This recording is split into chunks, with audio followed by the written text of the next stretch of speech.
Welcome everyone to our first RiskKAN webinar on critical infrastructures. Today we'll hear a presentation from Patricia Romero-Lancao on soft and hard infrastructure and a presentation by Alexander Fekete on critical infrastructure cascading effects. Welcome everyone. I'd like to welcome our first speaker. Patricia, floor is yours. I will talk about an experience that I was part of. This was the 2013 floods that hit Boulder, Colorado. The main goal of engaging in this was to really work with key stakeholders along the Front Range to understand the interdependencies that amplify or else mitigate the cascading effects triggered in this case by the flood, and the options and barriers for learning and creating resilience, because I'm really interested in that part. So what we did with a student of mine was to interview 17 respondents that represented key critical infrastructures and key sectors such as emergency response at the local, county, and state level. I mean, we published this work, so if anyone is interested, I can share that with you. What I want to do is to cut to the chase and really show you what we found. We found, first of all, that transportation in this case was the foundation of interdependency during the floods. Why? Because 6 of the 7 roads that connect the mountain communities with the plain communities were broken, didn't work for many weeks. In some cases, in others, they were quickly restored.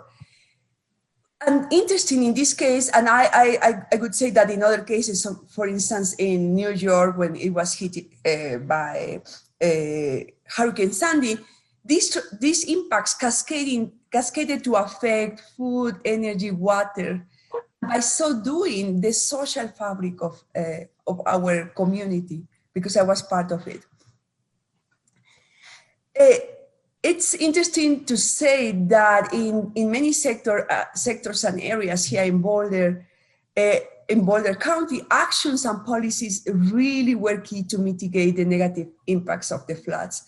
The community and also the stakeholders in charge of response have a tradition of learning from, particularly we suffer a lot of wildfires and learning lessons and acting accordingly. So that was really nice to see. What many said also was that the short-term responses were effective, but that the long-term recovery was a challenge. And why? Because whenever we are hit by a hazard, we all come together, etc. Everyone wants to contribute, to participate, to be part of the solutions. But the long-term recovery is challenging because people give up, we come back to our everyday life, etc. So they insisted that the long-term recovery is always something we should pay more attention to and put more resources into. Here I want to show you what we did. We conducted what we call fuzzy cognitive maps. So what we did with our stakeholders was to create these results showing the complex interdependencies involved and how and these instruments can be used to work on scenario exercises. So the more in these fuzzy cognitive maps you go to dark red, the more you have interdependencies that are infrastructural interdependencies that are amplifying the impacts of this hazard. The more you go, I will show you, to the dark green, the more you have actions mitigating this. So, this is where I was showing you how singular actions help to minimize the cascading effects. You see how emergency response was key in helping communities have access to food, how it was also key in keeping the water treatment plants working. For instance, in the case of Boulder, the city of Boulder, the city has 2 treatment plants, and it was this redundancy that helped them. But let's go to the next one. So singular actions help minimize, but they couldn't counteract the effects of infrastructural interdependencies and dependencies. Whenever, so you see, the more you go to the dark red, the more we are dealing here with interdependencies and dependencies that amplified the impacts of these floods. As you can see, water, so particularly energy was affected, but this was again short-term. After some weeks, the populations were able to recover.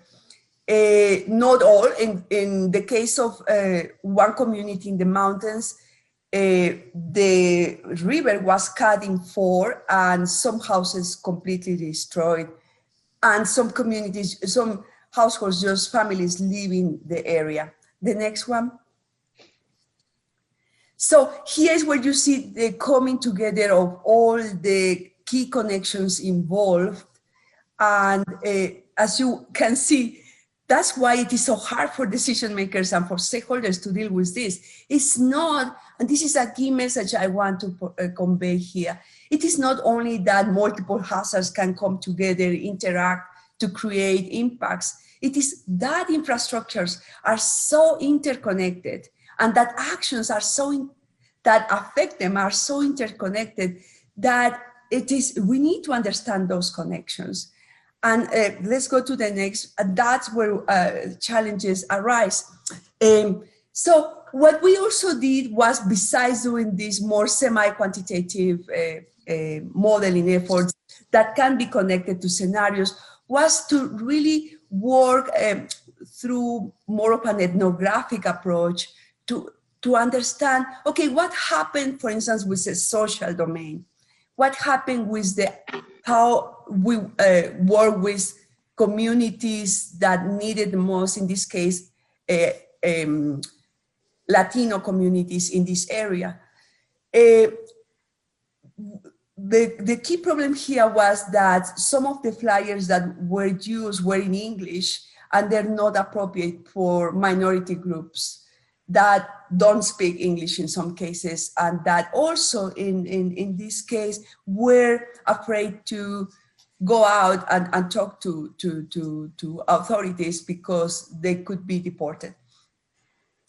What was done immediately was to work with cultural brokers who help these groups. Let's go to the next one. The same can be said about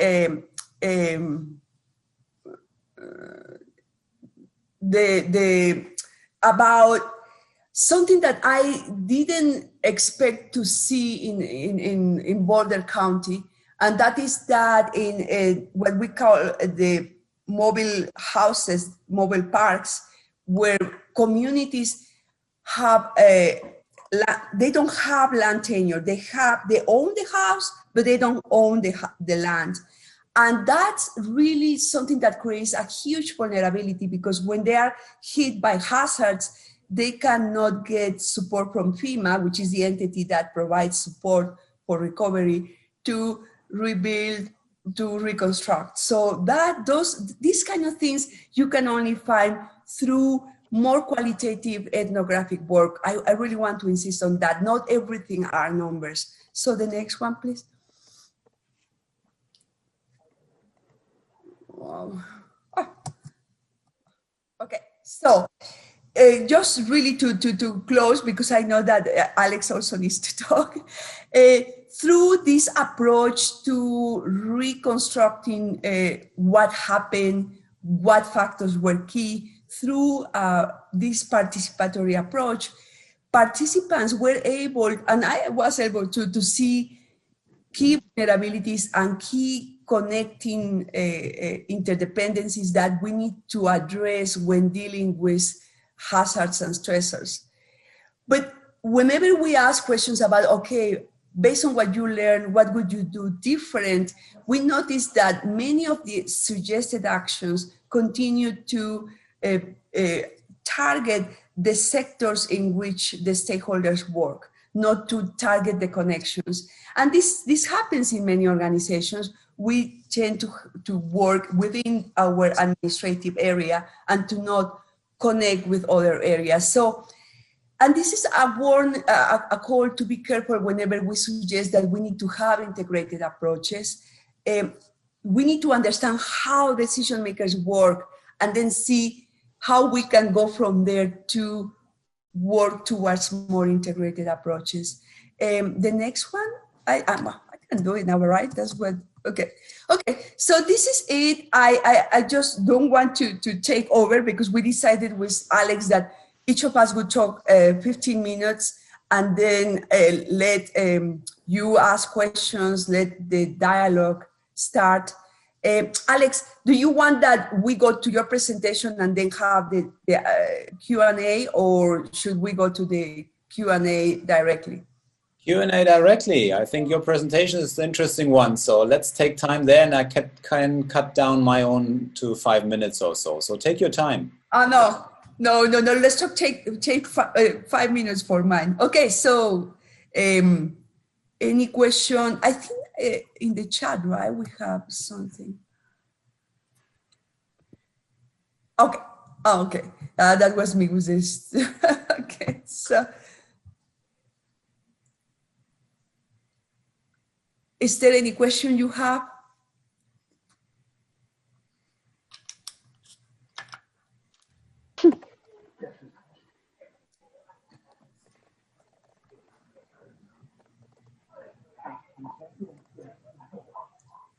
Perhaps we'll go to yours. I can imagine it's difficult starting because we kind of stumbled into this. Once more, sorry, due to my failure of predicting the correct time zone. But there's Jana Silman, I think, who has a question. Okay. Yes, hello. Thank you very much. Do you hear me? Yes. Yes, sure. Yes. Yeah, thank you very much for this very interesting presentation, Patricia. I have one question. So you nicely laid out this complex network of infrastructure and where the critical vulnerabilities lie. For the stakeholders that you worked with, was it sufficient to only have this information in a qualitative manner, or did you try to somehow quantify, model this network? Well, to be honest, it was more than enough because of two reasons. Because through our interviews, we created together this tool. You can create together those interdependencies. So when we presented the results, they already knew what we were working on, you know, and in my experience working with these stakeholders, the most important thing for them is for you to be part of the conversation, the dialogue of understanding what's going on and suggesting how to work together, not as the expert that knows what to do, because these guys know a lot, but, you know, together. So I learned that they are not so interested in quantifying things, but just in understanding what the key factors are, you know, meaning all these issues of uncertainty and etc. are not for this community, not important. They just want to know, okay, tell us where we are going to, tell us what the key issues are. Thank you. Thank you. Thank you, Jana. And I think Rupesh, you had a question. If Rupesh, you want to speak up, you can do it. Otherwise, I can read your question. Thank you, Professor Vegeta. So my question is like, you mentioned that some people, they have house, but they don't have land entitlement certificates. How was it like solved in the field? Well, that cannot be solved by the authorities that are in charge of emergency response. That's something that needs to be addressed by housing and by land planning. So that is one of these structural vulnerabilities that need to be addressed with structural actions. Remember when I say emergency response is easier than long-term recovery? I was referring to that. There are structural vulnerabilities that are harder to address just through these, short-term responses. And that vulnerability is still there. And it's something, I was not expecting to see this in the US. I mean, I have seen this in Latin America, in Asia, where I have done field work, but not in the US. So thank you for the question, because that's a key challenge that it's harder to address. It's stickier. Thank you, Patricia. I'm working in Nepal, and we are rebuilding. So the same issue is still here. So I was wondering how it came in US. Okay, thank you. Thank you. Thank you. All right, thank you. Jana, you had your blue hand up still. I didn't want to cut your second question if you had another. No? Then I think it's Selma Guerrero on the next. Selma Guerrero, you want to speak up?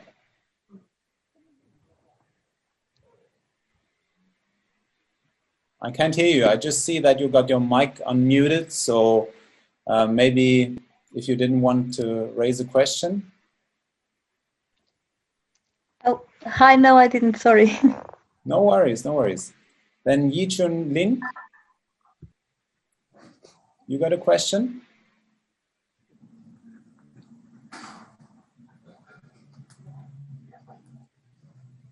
So I think every one of you may be unfamiliar with that. If you want to ask a question, just raise a blue hand. It's on the, or just unmute your microphone, then we can take you. In between, Patty, let me ask you a question. I was wondering, what are soft infrastructures for you? What's the difference? Of course, so hard I can have a feeling, but what are examples? Soft infrastructures are regulations, are social networks, are a sense of, sorry, my cat is here, sense of shared identity, are really what we could call social institutional factors. And I mean, I know that many engineers call them soft infrastructures. For me, they are as hard infrastructures as the others. So that's what soft infrastructures are. Yeah. Thank you. They have to do with the social fabric of a community. And I think that when understanding and when acting upon interdependencies and cascading effects, we need to understand both what is the layout, what is the design of the infrastructures, and also what is the design of what are the dynamics of the social fabric of the institutions that are key to understand what assets and options communities and stakeholders have to act, to at first to perceive and then to recover and to respond to hazards. Thank you. Yeah, I think that's what I'm finding so much interesting. Also in our working group, if we want to bring together the different perspectives, and I think critical infrastructure especially is mostly treated as a technical and physical vulnerability topic, and it's great to see that you try to make a connection also to the social sciences and to the social aspects as well. I think Jana has a comment. Do emergency response and management mechanisms belong to soft infrastructure, Patty? No, I think that they are mostly soft infrastructures. Yeah. I mean, I don't know. Yes, they are like that. This is what the decision makers work with in their daily activities. How do we prepare for a hazard? How do we respond during the emergency? And how do we recover? And then how do we learn from that? Because remember, I was always saying, we need to consider learning. Are we learning? And what kind of learning is this? Because that's the way we humans are, right? We are not just saying, oh, this happened to me and I will continue doing the same mistake. Or at least that's the expectation. True. Any more questions from the audience?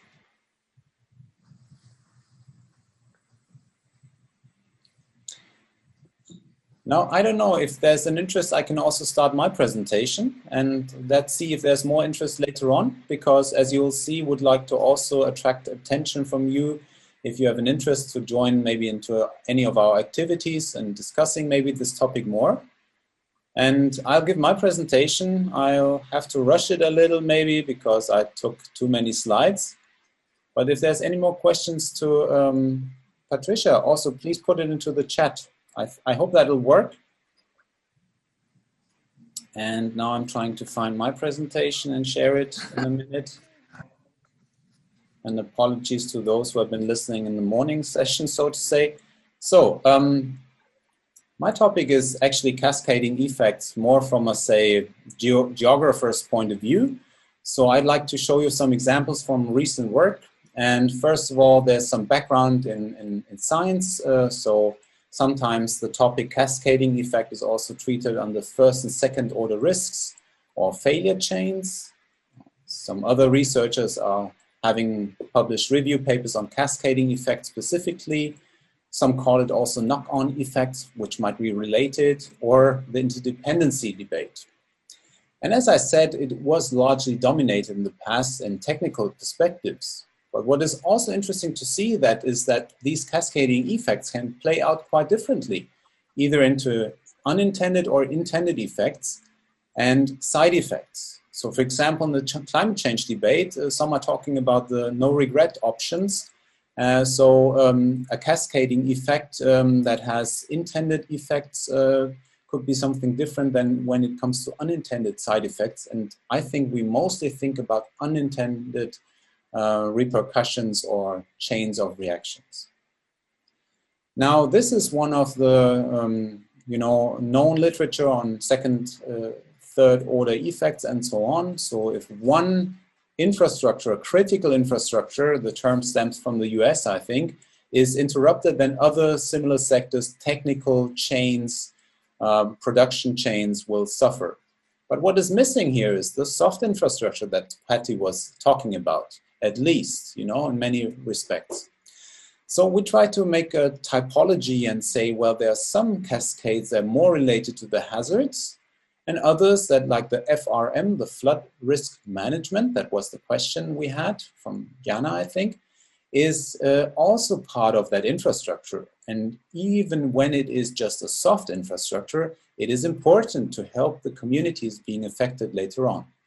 And when they are interrupted, it could also be named a cascade. Now, while this is quite complicated to look into detail, I'd like to cut it short here and just show you examples instead. So before we go to that, another observation I had was that there's a similar discussion going on in the RiskKAN, especially about compounding events. Now I've selected a few examples like Hurricane Harvey, Hurricane Sandy, and the Russian heat wave in 2010, all been treated by the same publication or author group. So when I look into that, I have the feeling it's much related to cascading effects. Just that if you think about it, some cascading effect chains can be made, like in the Russian heat wave. It was a heat wave that led to a drought and dry conditions, which enabled wildfires, which then in turn led to air pollution as well. I'm not exactly sure whether compounding events is really talking about independent triggering events, as they claim, but it could be interesting to connect to that group and see where the differences are. Now, one example to show it in a graph is if you think about this cascading type 1, you have a flood that could directly affect, by that arrow, the hospital. But the flood also affects the roads and bridges in between. So also the emergency management cannot navigate easily to that hospital to help out. So if they want to help out, they need to have alternative roads and bridges. That's a quite traditional view on cascading effects, I think. And we did that in a case study around Cologne, Germany, and all the red is all the roads being exposed to a large river flood in Cologne. So it's quite a number of roads and also populations being affected. And by this knock-on effect or secondary hazard, first the flood floods the buildings, but it also floods the roads, which makes it more difficult for people to drive or to go to other places. And if you want to expand this complicated picture, you know, it's a flowchart that shows you that we have different types of cascades. It could also be that the flood directly affects a power station producing electricity, which in turn also affects emergency management just as well as with the red arrow, the hospital itself. And this is a cascade which enacts on the critical infrastructure. Where the third one, the green arrow, shows that if the electricity grid fails, it might also be connected to something else, some other area you didn't have on your mind first. It could be traffic lights, which makes it more difficult to safely use streets. We've seen that in Hamburg, Germany, a couple of years ago. And if we want to analyze that in a map, we can see those yellow areas, which might be potential areas of additional blackouts due to the flood. So it's another kind of cascading effect of a flood affecting critical infrastructure in this case, but also the red areas are the settlements around the area. They are affected just as well. Another example is if we zoom into the city of Cologne, where our university is located at. And you see that there's a number of buildings in gray colors, and you have the diamonds, which are emergency management stations, the fire brigades, and they want to take a route to the hospitals, which are the triangles, and they are flooded. So they take longer to navigate through those flooded roads, but if they're just up to an inch or 2 or 3 inch high, they can still navigate through these flooded streets. And another example of a cascading effect is then the decision-making process in a city. Or so if we have a number of hospitals, we cannot save all of them. Which do we have to prioritize? And the priorities could be taken on either the question of where are the highest number of patients. So this could be the bluish ones, but these look safe, not exposed. But there's another reddish, that is one with a rare capacity of treating certain patients who have burns, say from a terrorist attack or from a wildfire or anything else. So this could be just another knock-on effect or cascade. And of course, what is missing here is the connection to the people. So these are typical maps or indicators of social vulnerability. In Germany, we lately call them risk groups in relation to COVID-19. But people in home care, very old people, or even those unemployed might have special traits or characteristics that render them more at risk than other people to a situation like a flood, for example. And this has to be connected. Now, if I want to combine this, I would like to show you a conceptual graph, which is showing you an example of a creeping risk. So from climate change, we have droughts developing, and they could turn into a forest fire, wildfire risk. But what if, consider we have an escalation level of a population currently being busy with social unrest and unhappiness in the reaction towards the lockdowns and the measures taken to treat COVID-19. And what if you have a population like that, and then you have a wildfire escalation too, and the fire brigade people are in uniform, and everyone that looks like police or uniform could be, running into a crowd that is currently against such measures. So there might be a social escalation of risk, we might call it, that is somehow related to the social amplification of risk that Slovich, Kaspersen, Wren, and others have been conducting in the 80s. So it could be interesting to connect the hard and soft infrastructure in different escalation levels, I think. And finally, I've looked into the European Commission, who has published just a program, an agenda on conducting more resilience approaches in Europe, including dashboards, and they want to include also observation on megatrends. Now, what is a megatrend? You see it on the left-hand side. It's climate change, demographic change, COVID-19, migration topics, and many more. So these megatrends on the chart you see are in the dark gray arrow, either are accelerated through the COVID-19 crisis, for example, when there's a lack of capacities, for instance, or if there's an increase in vulnerabilities. So we might think of connecting the topic of cascading effects also to those megatrends or strategic foresight and horizon scanning areas. Now, concluding, cascading effect is an ongoing topic of research. I think there needs to be more look at definitions and concepts that vary widely, and there's just a gap in having more empirical case studies there. Compounding events could be interesting to compare with. There might be overlaps. And finally, the focus still persists on the hazard side of things, and vulnerabilities, social aspects, social escalation, I think still need to be added. And on that slide, you also see advertisement. If you want to read more about the past webinars from RiskKAN, have a look on the link on the right-hand side. Or if you want to join our group, then you're most welcome. Thanks very much. So I'm going back. Hope still some people are here. And are there any questions?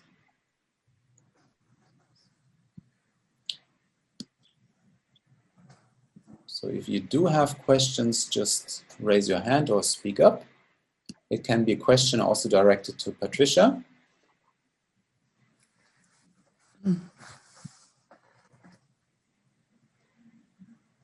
While they warm up, I want to tell you, Alex, that I really appreciate how you, in this last figure, show that we cannot understand cascading effects not only with a focus only on hazards is not enough, right? We need to understand how access to assets and options, how infrastructural configurations and software infrastructural configurations mediate the impacts, right? But another important thing you are pointing to is the need to understand the broader processes that are defining the landscape where communities, where cities, where regions operate. So I don't know whether you can tell a little bit more about that, because I think that that's where we need to move towards that direction. We need to move our efforts, and that's something we are inviting the group to be part of.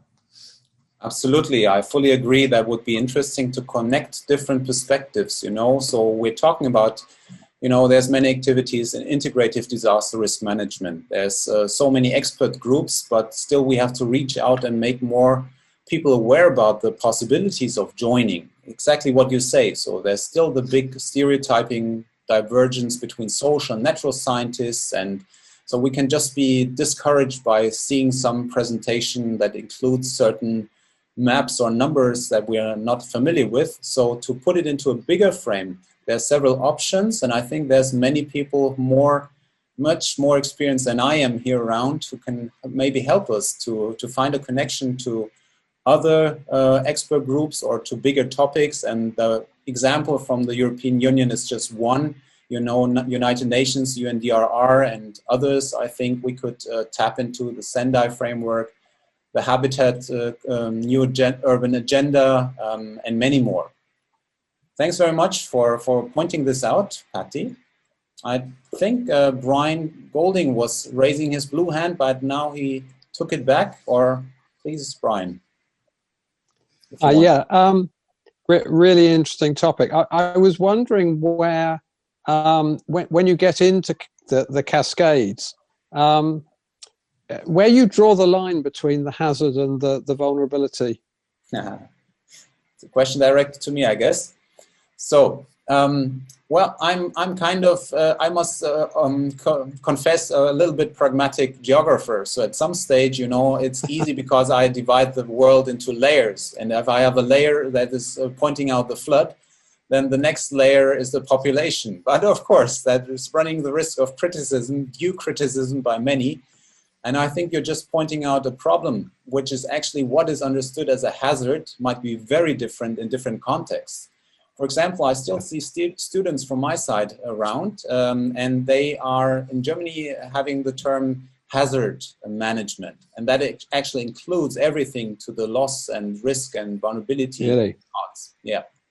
So I don't have a good answer to numerically say where we are putting the threshold, you know, but we're working on that. And there are some ideas to find it out.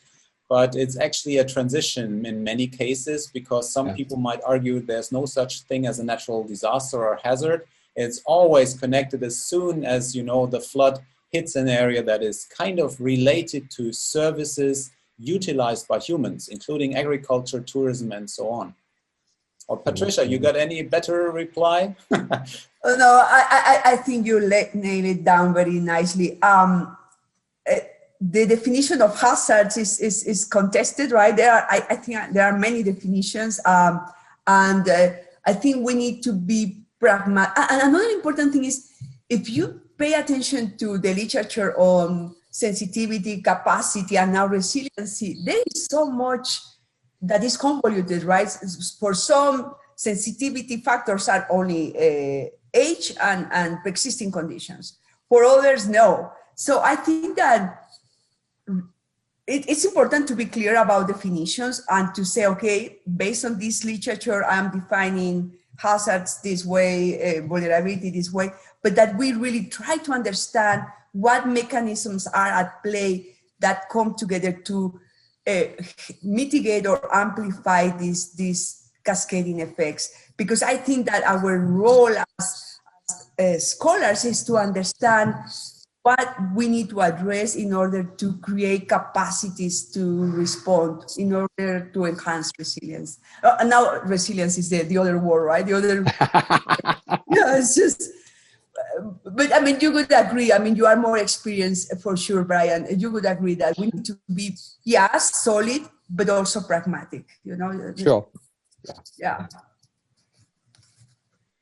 Right. So I'd like to lead over. Sorry, I didn't really answer that. And I'd like to ask at least one of my students, maybe Alina Knispel, if you could tell the others that we'll be starting at 4 sharp. And I need more time here because it's interesting.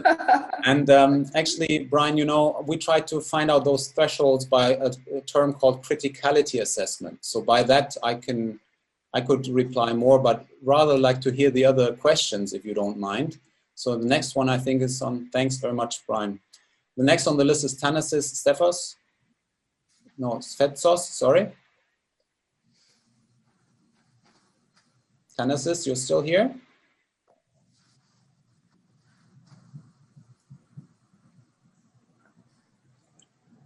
Sorry, can't hear you. You got your microphone on, but you can also paste your question into the chat if you prefer, you know. So if you don't mind, then I take Jana Silman first. Yes, hello again.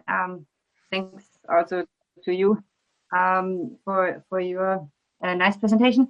To follow up on the 2 points, on the very interesting discussion about the difference between hazard and vulnerability, and in some communities in the health community that we are working with, even hazard is merged with exposure. So they don't even separate between hazard and exposure. I think you also stated that in your answer.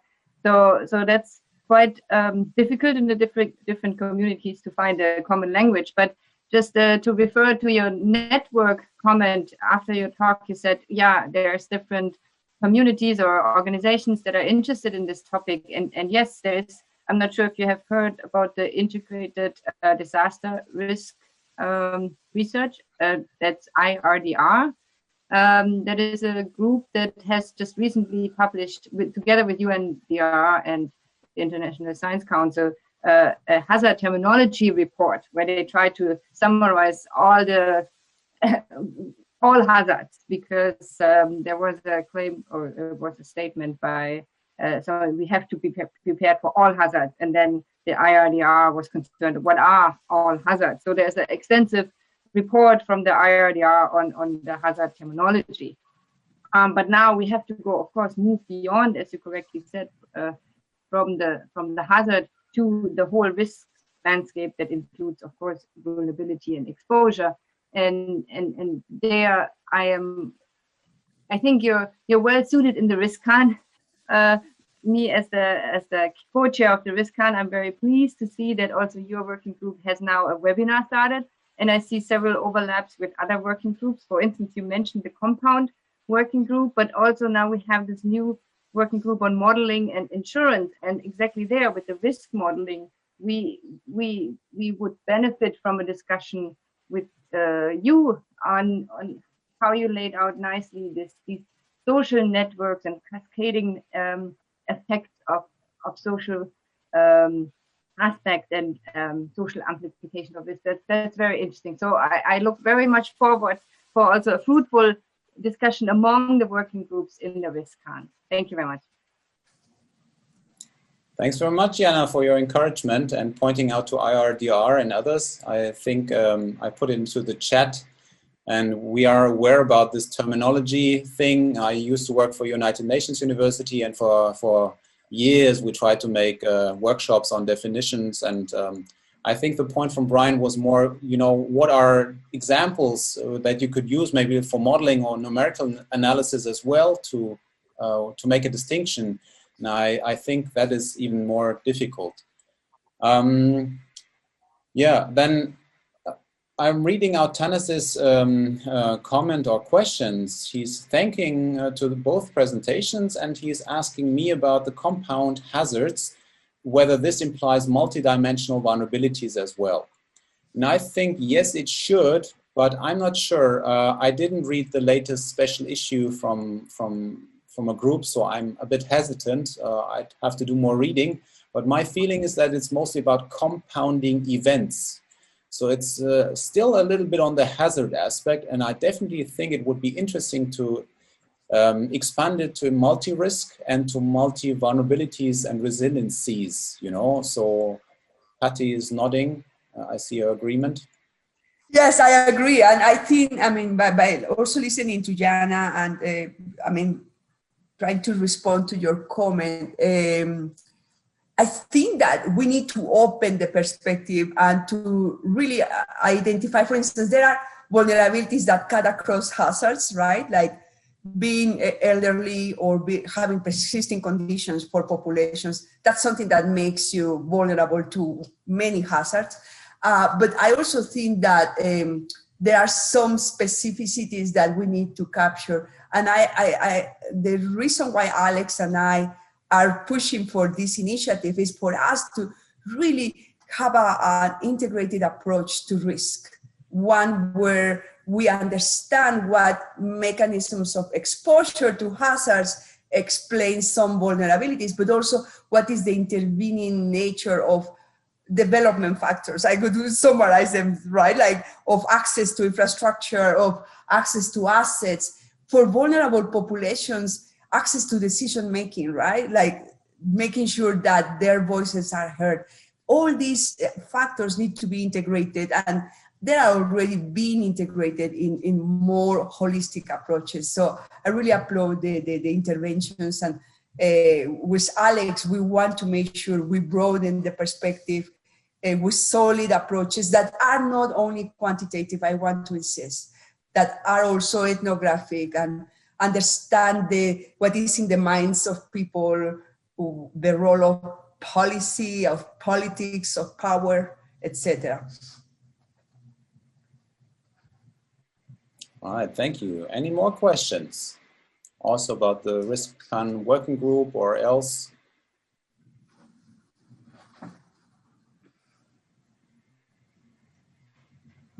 There's a question or a comment from Astrid Wigidai. She says there's more a comment rather than a question. Wouldn't it help to stop reifying the dichotomy of soft and hard infrastructures and go beyond?